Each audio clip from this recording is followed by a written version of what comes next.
Hi, in this video I'll be demonstrating the basic capabilities of global dispatch, the Resonate Geographic Load Balancer.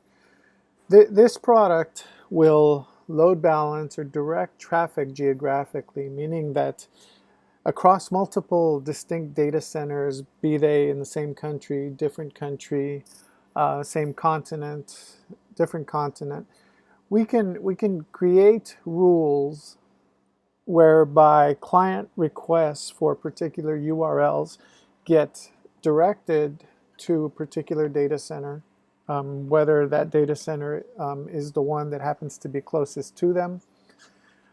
Could be a data center that's in their language, the language of the country of origin, or it could be a configuration such as the one that I'm going to demonstrate, which is a business continuity configuration where you have a primary data center that normally answers or serves all of the inbound requests for a particular URL, and a failover data center that's meant to only be active in the event that the primary data center is unavailable. In this configuration, my primary data center, called Club, is at club-99.resonate-networks.com. And this data center is being served by another Resonate product called Central Dispatch. The failover data center that I called Go is being served by a single content node called Titanium 11. These two data centers are meant to illustrate failover capabilities. The primary data center is served by a central dispatch with 3 content servers, each of which represents different colors. One content server serves blue, another one serves red, and the third one serves gold.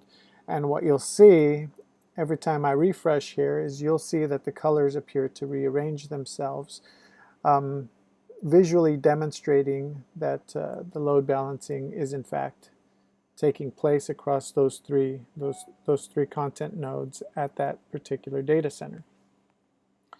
The backup data center, by contrast, is served by a single server that only serves up one color. In this example, it serves up the Resonate name in blue and the Resonate logo or fans in green.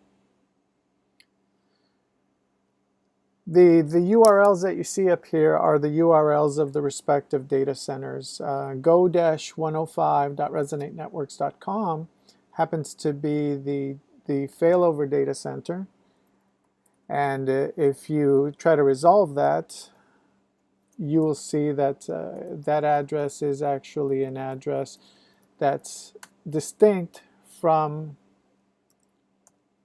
the other address that is served by the club hop or the club data center. So these are the two addresses that we are going to be working with, and these are the two different data centers. The 68.189.89 address is actually the club data center, and the Go data center is this 76.233.226.105. These two addresses are at two different locations. The two data centers are actually about 40 miles apart from each other. One is in North San Jose, and the other is in southern Santa Clara County in a town called Gilroy. What I'm going to do is I'm going to demonstrate by use of a for loop. I'm going to run this query for the resolution of that URL, and I'm going to just let that run, and you'll see that by default, when I ask it to resolve demo.resonate-networks.com, it resolves with the 68 address, or the address for the club location.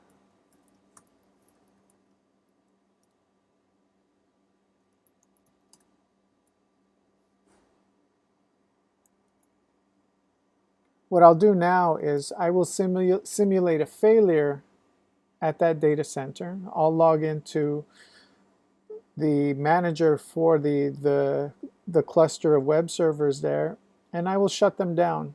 I will shut down the virtual server that answers on that club-99 IP address. The global dispatch product, I've configured it to test the health of the sites of the data centers every 15 seconds, and I've configured it such that 2 consecutive failures indicates that that location is down. What that translates to is that you should see that it will detect between the two that the 2 sites have changed within 30 to 45 seconds. So when it detects that that the club location is no longer available, you should see this address in this terminal change to the 76, which it just did. So now if I switch to the browser and I attempt to go to that URL that's controlled by Global Dispatch, you should see that it is now being served by the failover site in green and blue. This type of configuration can be sold as a business continuity solution.